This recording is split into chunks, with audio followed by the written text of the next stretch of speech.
नमस्कार मंडळी, श्रीनाथ संप्रदाय आपल्या युट्यूब चॅनलवर तुमचे मनापासून स्वागत.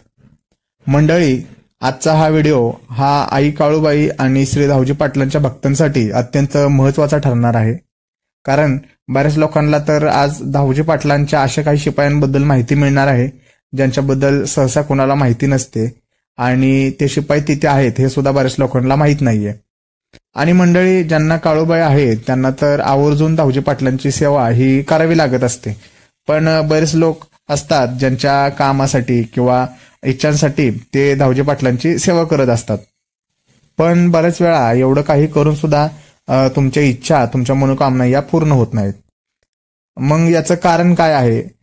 तर मंडळी, एक गोष्ट लक्षात ठेवा की तुम्ही कोणत्याही देवाची भक्ती करता तेव्हा तो देव स्वतः तुमचे कार्य करत नाही, तर त्याचे जे गण असतात, त्याचे शिपाई असतात, राखणदार असतात, हे तुमचे कार्य करत असतात. या तुमच्या सर्व गोष्टी हे लोक करत असतात.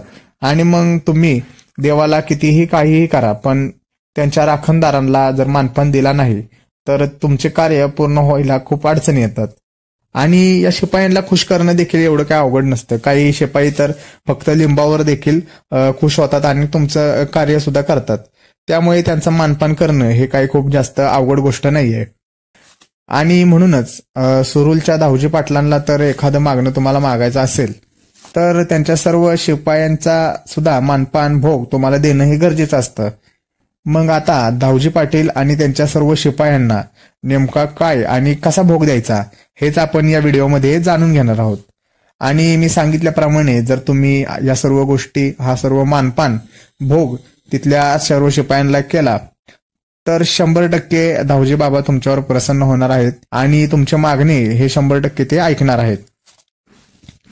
कारण मंडळी, धावजी पाटलांना तोच व्यक्ती जात असतो ज्याला काहीतरी मागायचं असतं. आणि मंडळी, मुळात हे देवस्थानच असं आहे की तिथे तुम्ही मनापासून जेवढं भोग उतारे द्याल तेवढंच तुम्हाला त्याचा अनुभव देखील येत असतो. फक्त मी सांगितल्याप्रमाणे तुम्हाला क्रमवार सर्वांचे भोग आणि मानपान भागवायचं आहे, मागे पुढे करायचं नाहीये. त्यामुळे नीट ऐका, समजून घ्या. आणि नाहीच काही समजलं तर कमेंटमध्ये तुम्ही विचारू शकता, तिथे देखील मी तुम्हाला मार्गदर्शन करण्याचा प्रयत्न करेल. तर मंडळी, तुम्हाला बाबांच्या वारा दिवशी म्हणजेच रविवारी किंवा अमावस्या पौर्णिमेच्या दिवशी सुरूलला जायचं आहे.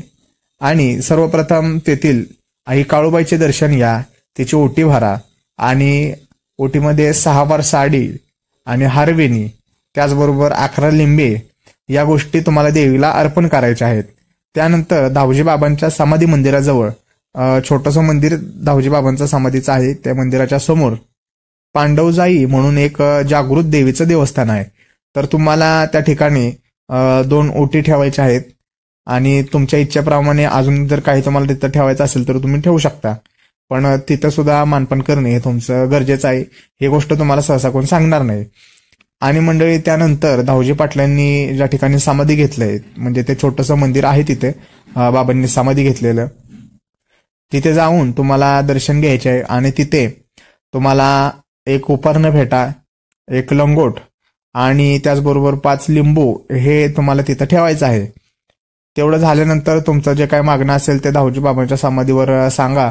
त्यानंतर तिथून बाहेर आले की तुम्हाला धावजी पाटलांचं मुख्य मंदिर, म्हणजे समाधी मंदिराच्या बाजूलाच बाबांचं मुख्य मंदिर आहे, तिथे जाऊन तुम्हाला तिथे सुद्धा उपरणं फेटा, एक घुंगराची काठी, काळं घोंगडं, त्याचबरोबर काही गोड नैवेद्य जर तुम्ही घरातून बनवून नेऊ शकत असाल तर तो न्या किंवा विकत घेतला तरी चालेल.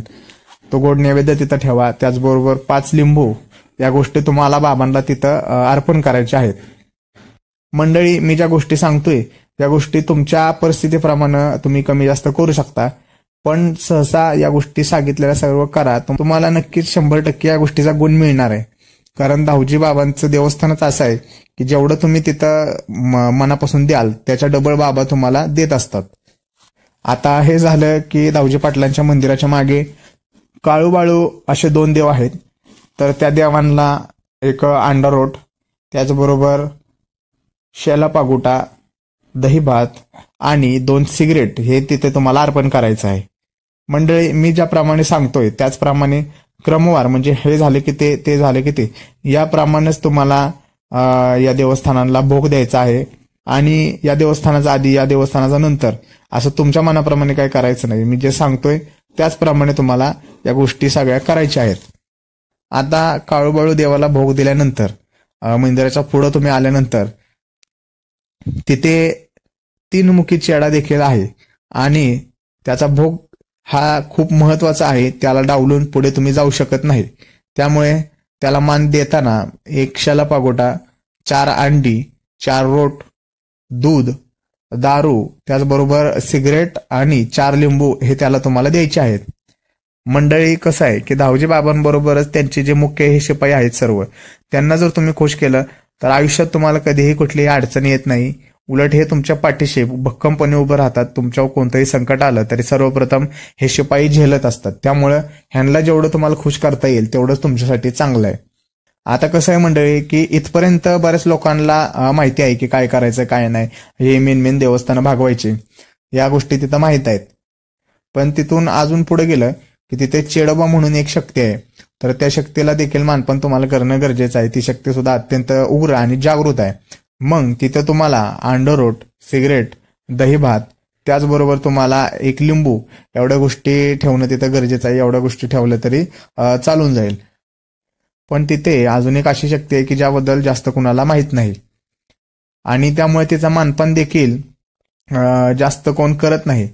तुम्हाला असं करायचं नाहीये, कारण सर्वांना भोग द्यायचा आणि एकाला द्यायचा नाही हे चालणार नाही. त्यामुळं तिथं गेलायच आहे, सर्वांना भोग दिलाच आहे. तर या शक्तीला डावलं नका, यांना सुद्धा भोग द्या. 100% तुम्हाला याचा फायदा होईल. 100% धावजी बाबांपर्यंत तुमची मागणं हे गेल्याशिवाय राहणार नाही.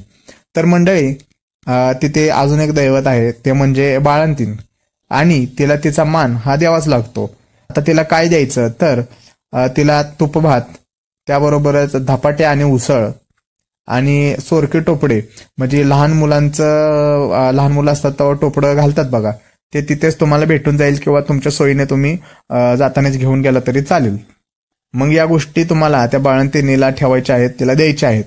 आता मंडळी तुमच्या तेथील सर्वांचा भोग देऊन पूर्ण झालेला आहे. आता या मेन ज्या शक्त्या आहेत त्यांचा तुम्ही भोग हे सगळं भागवलेलं आहे. मंडळी तुम्ही मी सांगितल्याप्रमाणे एवढ्या गोष्टी जर केल्या तर 100% तुमचं काम हे तिथे होणार आहे. दावजी पाटील नक्कीच फक्त एवढ्यावरच तुमचं मागणं हे पूर्ण करणार आहेत. आणि यात जर तुम्हाला अजून जर काही शंका असतील तर कमेंटमध्ये त्या तुम्ही विचारू शकता, त्यावर योग्य मार्गदर्शन देखील केलं जाईल. आणि मंडळी हा व्हिडिओ जर आवडला असेल तर व्हिडिओला लाईक करा, शेअर करा आणि कमेंटमध्ये धावजी पाटलांच्या नावानं चांगलं असं लिहायला सुद्धा विसरू नका. अलख निरंजन आदेश.